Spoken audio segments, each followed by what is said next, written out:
कभी आपने नोटिस किया है, चाहे शादी का मामला हो, करियर का डिसीजन हो या बिजनेस का रिस्क हो, सब कुछ आपके हक में जा रहा होता है। लेकिन एंड टाइम पर कुछ ऐसा होता है कि सब कुछ रुक जाता है और जब आप अपने आप को इवैल्यूएट करते हैं, अपनी चीज़ों को इवैल्यूएट करते हैं, तो ऐसा लगता है कि आप दोबारा ज़ीरो पर खड़े हैं। इस वजह से फिर आपको एंजाइटी भी होती है, डिप्रेशन भी होता है, इंसोम्निया भी देखने को मिलता है और सॉलिट्यूड में जाने की भी ख्वाहिश रहती है। और क्रिएटिविटी भी आपके दिमाग में होती है, लेकिन सही डायरेक्शन ना होने की वजह से कन्फ्यूजन का भी शिकार हो जाते हैं। इस वक्त आसमान में भी प्लैनेटरी पोजीशन कुछ इसी पैटर्न पर चल रही है, जो आपको आगे भी लेकर जा सकती है या फिर उसी एक लूप में फंसा भी सकती है। वीनस, सन, मरकरी और मार्स, ये इतने पावरफुल प्लैनेट्स हैं और एक ही घर में बैठे हैं, लेकिन अगर ये बैलेंस ना हो तो रिश्ते आप लोगों के डिले होंगे। चाहे आप शादी के लिए रिश्ते ढूंढें, एक तो रिश्ते नहीं मिलेंगे, रिश्ता हो जाएगा, निकाह हो जाएगा, टूट जाएगा, बात पक्की हो गई, टूट गई। इसी तरह आपको जॉब में प्रेशर भी देखने को मिलेगा, ऑफिस पॉलिटिक्स भी बहुत ज़्यादा बढ़ना शुरू हो जाएगी। मतलब जिस जगह पर भी आप काम कर रहे हैं तो लोग आपके खिलाफ षड्यंत्र रचना शुरू हो जाते हैं, आपके खिलाफ ऐसी ऐसी हरकतें करते हैं कि आपको जॉब से निकाल दिया जाए। इसको ऑफिस पॉलिटिक्स कहते हैं सादा लफ्ज़ों में। इसके अलावा पैसा आता नहीं है, एक तो कोई पेमेंट आपने किसी को दी थी, अब वो वापस देने का नाम नहीं मिलता। अगर आपके पास पैसा आ भी जाता है तो दूसरे हाथ से ऐसे निकल जाता है कि पता ही नहीं चलता कि पैसा कब आया, कितना आया और कैसे निकल गया। बिजनेस ग्रोथ भी देखने को नहीं मिलती। कुछ लोग सदियों एक ही बिजनेस कर रहे होते हैं लेकिन उनकी ग्रोथ नहीं होती, और जब वो दूसरों को देखते हैं, अपने कॉम्पिटिटर्स को देखते हैं कि वो उस फील्ड में जुम्मा जुम्मा 10 दिन हुए आए हैं और वो इतना ज़्यादा कमा रहे हैं, वो कैसे? हालांकि मैं यहाँ पे 10 साल से बैठा हूँ लेकिन मैंने आज तक कुछ बनाया नहीं, और ये जुम्मा जुम्मा इसको 2-4 महीने हुए, इसने एकदम से तरक्की करना शुरू की, वो कैसे? तो इन सब चीज़ों का राज जो होता है वो प्लानिटरी पोजीशंस में होता है और उनकी अलाइनमेंट में होता है। अल्लाह ताला ने ये बहुत खूबसूरत निज़ाम बनाया है। जब तक आप इसको समझेंगे नहीं, इसके मुताबिक आगे नहीं बढ़ेंगे, तब तक आप इसी तरह एक लूप में स्टक रहेंगे। और ये जो फेज़ है, ये जो प्लानिटरी पोजीशन है, ये इमोशनली चलने वालों को बहुत ज़्यादा टेस्ट करेगा और स्ट्रेटेजिकली चलने वालों को ऊपर उठाएगा। और सबसे इम्पॉर्टेंट बात यह है कि जो मार्स का ट्रांजिट है, ये आप सबको एक सिंपल ट्रांजिट तो लग सकता है, लेकिन इसका जो रिजल्ट होगा वो हर किसी के लिए अलग होगा।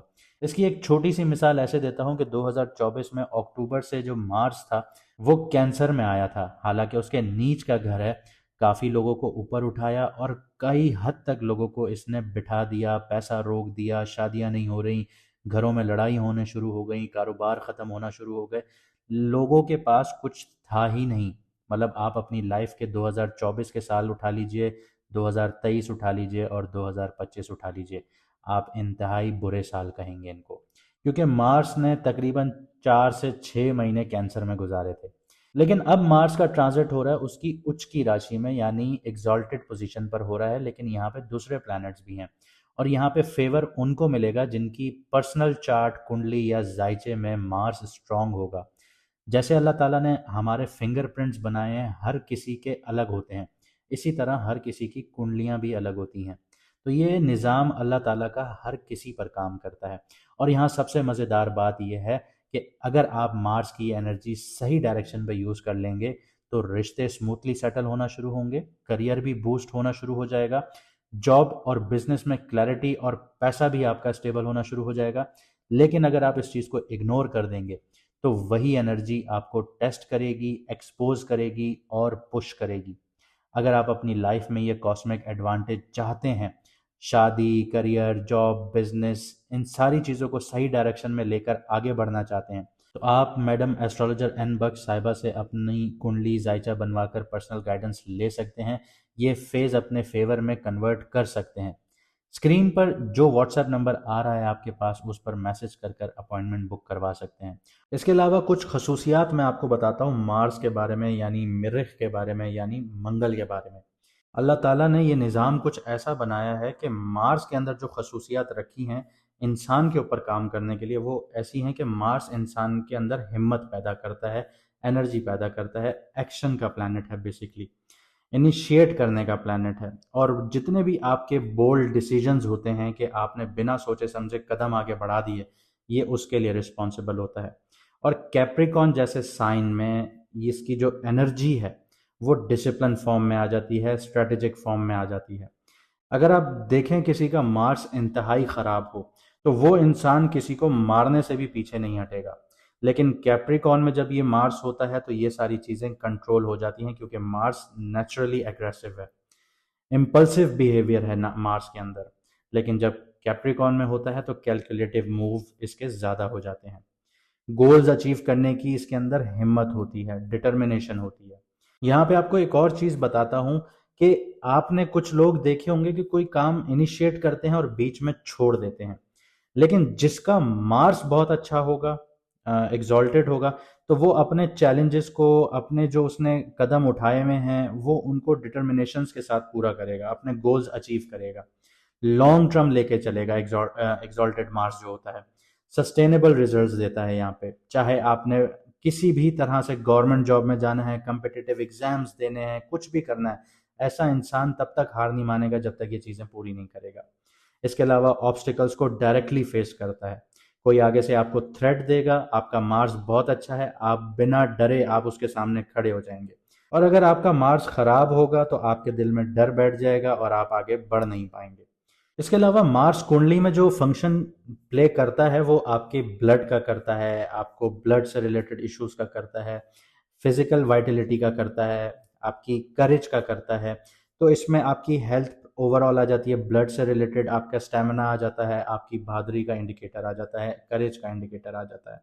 और कैप्रिकॉन में मार्स डिसिप्लिन लाइफस्टाइल और इंड्योरेंस को स्ट्रेंथन करता है। इसके अलावा छोटी सी चीज़ आपको ये बताता चलूँ कि हमारा सितारों का सफ़र दूसरा चैनल भी यूट्यूब पर है, आप वो भी सब्सक्राइब कर लीजिए, क्योंकि एक सीरीज़ इधर तो एक सीरीज़ उधर आएगी, ताकि आप लोग कंफ्यूज ना हो और आप लोग एक प्लैनेट्स की पैटर्न्स को फॉलो करते हुए अपनी लाइफ को बेटर बना सकें। मार्स कभी भी किसी भी घर में ट्रांजिट करता है तो ऑलमोस्ट 40 डेज वहाँ पे रहता है, और 16 जनवरी 2026 को मार्स ट्रांजिट कर चुका है कैप्रिकॉन में। आइए समझते हैं कि इसका असर आपकी कुंडली पर क्या पड़ रहा है। अब बात करते हैं लियो मून साइन वालों की, यानी कि बुर्ज असद वालों की, यानी कि सिंह राशि वालों की। तो मार्स एग्जॉल्टेड हुआ है कैप्रिकॉन में, यानी आपके 6th हाउस में। 6th हाउस में मार्स की प्लेसमेंट जब भी होती है ये एक बहुत पावरफुल पोजीशन मानी जाती है। उसकी वजह यह है कि 6th हाउस की जो सिग्निफिकेंस है वो ये है कि डेली वर्क जो होता है, डेली रूटीन है, आपका काम काज है, सर्विस है, कंपटीशन है, हेल्थ है और एनिमीज हैं। अब मार्स यहाँ पे अच्छा भी है और बुरा भी है। उसकी वजह यह है कि मार्स जैसे अच्छा है तो वो आपको डेली वर्क में एक हिम्मत प्रोवाइड करता है कि आप अपने वर्क, जो डेली टास्क हैं, डेली रूटीन है, उसमें आपको एनर्जी चाहिए तो मार्स यहाँ पे वो प्रोवाइड करता है। कोई सर्विस रिलेटेड काम है उसमें भी आपको हिम्मत चाहिए तो मार्स यहाँ पे प्रोवाइड करता है।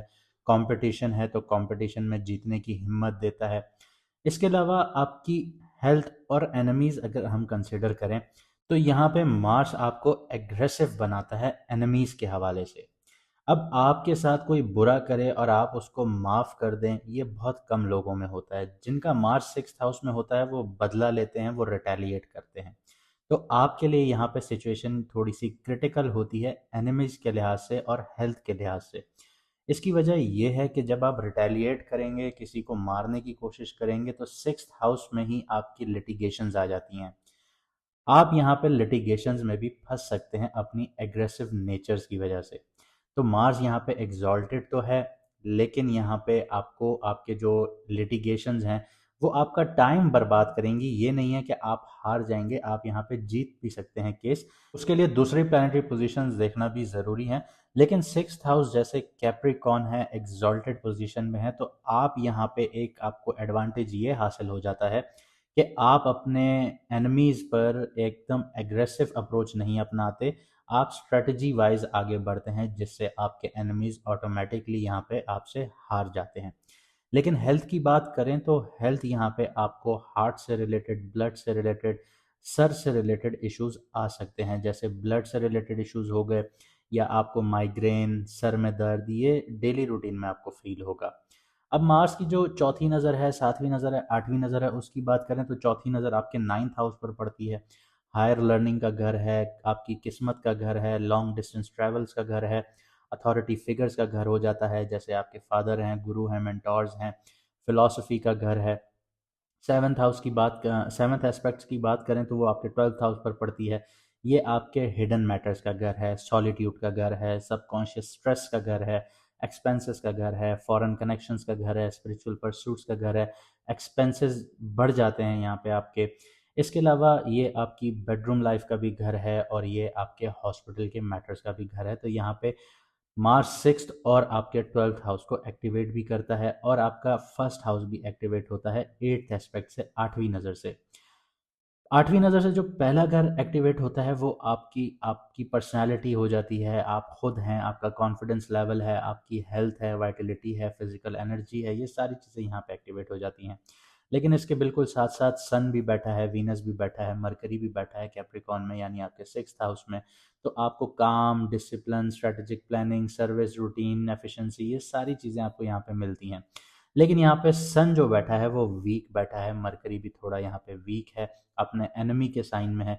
तो एक तो ईगो और दूसरा आपका जो दिमाग है वो थोड़ा सा आपको बैलेंस करके चलना पड़ेगा। आप जो भी अल्फाज बोलें या कुछ भी बोलने लगें, या किसी के साथ आप इंटरव्यूज़ कर रहे हैं या आप बैठे हुए हैं मीटिंग्स कर रहे हैं, तो यहाँ पे एक बेस्ट अप्रोच आपके लिए ये रहेगी कि आप बोलने से पहले 15 सेकंड का, 10 सेकंड का पॉज लें, सोचें, कैलकुलेट करें, आर्टिकुलेट करें, फिर बोलें।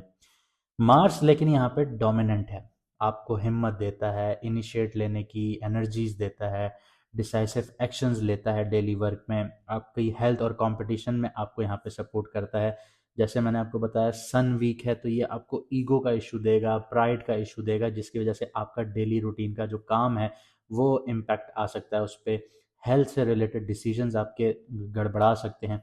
लेकिन वीनस की जो एनर्जी है, मरकरी की जो एनर्जी है, अगर आप उसको बैलेंस वे में लेके चलेंगे तो प्लानिंग आपकी बहुत अच्छी होगी, स्ट्रैटेजी आपकी बहुत अच्छी होगी, नेगोशिएशंस आपकी बहुत अच्छी होना शुरू हो जाएंगी, कम्युनिकेशंस जो हैं वो सपोर्टेड रहेंगी आपके लिए। अब करियर, बिजनेस, जॉब, फाइनेंस के हवाले से देखें तो मार्स 6th हाउस में बैठा है, तो काम का लोड, कंपटीशन, दुश्मन, सर्विसेज, डिसिप्लिन, ये सारे चैप्टर यहाँ पे एक्टिवेट होते हैं। काम का लोड बहुत ज़्यादा बढ़ेगा और आप एफिशिएंट भी रहेंगे काम करने में, आपका सारा वक्त काम में जाएगा। कॉम्पिटिशन्स भी आप प्रॉपर वे में यहाँ पे निभाएंगे, आप किसी भी चीज़ से पीछे नहीं हटेंगे, चाहे आपका बिजनेस है, चाहे आपकी जॉब है, आपकी डेडलाइंस हैं, आप उनको प्रॉपर पूरा करने की कोशिश करेंगे। जो बच्चे कॉम्पिटिटिव एग्ज़ाम्स की तैयारियां कर रहे हैं तो उनको भी अभी बहुत हिम्मत मिलेगी। दुश्मनों पर आप लोग हावी रहेंगे। सर्विस सेक्टर में आप लोग काम करते हैं तो वहाँ पे आपको बहुत ज़्यादा अब फ़ायदे हासिल होना शुरू होंगे।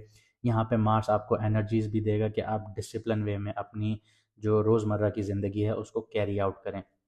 चौथी नज़र से 9th हाउस को देख रहा है, तो हायर अपॉर्चुनिटीज़ आपकी यहाँ पे खुल जाती हैं। आपको अब अपॉर्चुनिटीज़ फ़ॉरेन से भी मिलेंगी, मेंटोरशिप्स के थ्रू भी आपको आपकी अपॉर्चुनिटीज़ मिलेंगी। आप कुछ नया सीखने की भी यहाँ पे कोशिश करेंगे, आपकी अथॉरिटी भी यहाँ पे चैलेंज होगी, क्योंकि ये आपके अथॉरिटी फिगर्स का भी घर है। इसके अलावा अगर मैं 7वीं नज़र से 12वें घर को देखूँ तो अब आपको थोड़े से हिडन ऑब्स्टिकल्स भी फेस करने पड़ सकते हैं। अनएक्सपेक्टेड एक्सपेंसेस आना शुरू होंगे आपके ऊपर, आपको पता भी नहीं चलेगा कि एक खर्चा ख़त्म होता है, दूसरा सामने खड़ा होगा। तो इस तरह खर्चे आपके बहुत ज़्यादा बढ़ना शुरू होंगे, तो बजटिंग बहुत आपको करके चलनी पड़ेगी। इसके अलावा जितने भी आपके कारोबार हैं, आपके प्लान्स हैं, आपने फ्यूचर प्लानिंग बनाई हुई है, तो उसको सीक्रेट रखिए। 12th हाउस आपकी सीक्रेसी का होता है। अगर आप इनको सीक्रेट नहीं रखेंगे तो यहाँ पे जितने भी आपके प्लान्स हैं आप किसी को बताएंगे तो वो उसी वक्त आपके प्लान्स ख़राब होना शुरू होंगे। फॉरेन कनेक्शन से अब आप लोगों को बहुत ज़्यादा फ़ायदा हासिल होगा। इसके अलावा मार्स आपके फर्स्ट हाउस को भी देख रहा है, तो अब आपका सेल्फ कॉन्फिडेंस बहुत ज़्यादा बूस्ट होगा, आपकी हेल्थ और एनर्जी है वो बहुत ज़्यादा, आपकी वाइटलिटी बहुत ज़्यादा यहाँ पे रिवाइव होना शुरू होगी। अब आप एक एनर्जेटिक इंसान की तरह फील करेंगे, जो आपको यहाँ पे आपकी वर्क एफिशिएंसी पे बहुत ज़्यादा इम्पैक्ट डालेगी। तो आपका अब करियर, बिजनेस, जॉब और फाइनेंस के हवाले से बात करूँ तो अब अच्छा जाएगा। लेकिन कुछ चीज़ें हैं जिन पे आपको थोड़ा-सा एहतियात करना है। सबसे पहले तो आपको स्ट्रैटेजिक रहना है, डिसिप्लिन अप्रोच के साथ आगे बढ़ना है, तो आपको प्रमोशंस भी मिलेंगी, रिकॉग्निशंस भी मिलेंगी, आपको नई अपॉर्चुनिटीज़ भी मिलेंगी और नया सीखने को भी मिलेगा, आपकी वर्क एफिशिएंसी भी बूस्ट होना शुरू होगी। लेकिन बस आपको बचना किस चीज़ से है कि जल्दबाजी से बचना है, आपको ईगो ड्रिवन फैसलों से बचना है। तो ये आपके, अगर आप इन चीज़ों से नहीं बचते तो ये आपको कॉन्फ्लिक्ट्स करवा सकती हैं आपके काम की जगह पे। ऑफिस पॉलिटिक्स में अगर आप घुसने की कोशिश करेंगे तो वहाँ पे आपकी लड़ाई झगड़े शुरू हो जाएंगे, जो आपकी जॉब वगैरह के लिए एक डिफ़िकल्ट सिचुएशन क्रिएट करेंगी। स्ट्रेस बहुत ज़्यादा होना शुरू हो जाएगा, हेल्थ इश्यूज़ यहाँ पे ट्रिगर हो जाएंगे और आपको कामों में डिलेज देखने को मिलेंगे। रेमेडीज़ की बात करूँ तो हर ट्यूसडे वाले दिन आप लोग लाल चीज़ का सदका या दान करें। लाल चीज़ कोई खाने वाली ले लें, लाल दाल हो गई, वो किसी गरीब को सदका या दान करें। इसके अलावा आप लोग एक्सरसाइजेस कीजिए लाइट, ठीक है? बहुत ज़्यादा हैवी एक्सरसाइजेस ना कीजिए। स्ट्रैटेजिक एक प्लान बनाइए, जैसे मैंने आपको बताया कि स्ट्रैटेजिक प्लान बनाइए कि आपने एक्सरसाइजेस कौन सी करनी है, चाहे आप वेट लॉस करना चाहते हैं या आप ग्राउंडिंग प्रैक्टिसेस करना चाहते हैं या अपनी एनर्जीज़ को आप लोग डायरेक्शंस देना चाहते हैं तो वॉक कीजिए, आप लोग ब्रिस्क वॉक कीजिए या आप लोग हाइकिंग कीजिए। तो आप लोग खुद डिसाइड कीजिए आप लोगों ने करना क्या है।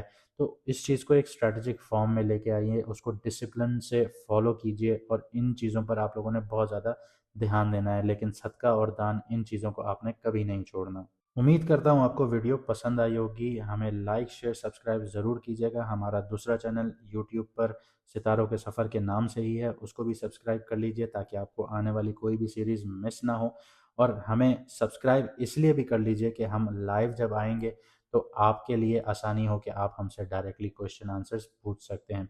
मुझे दीजिए यहाँ से इजाज़त, मिलते हैं अगली वीडियो में सितारों के सफ़र पर।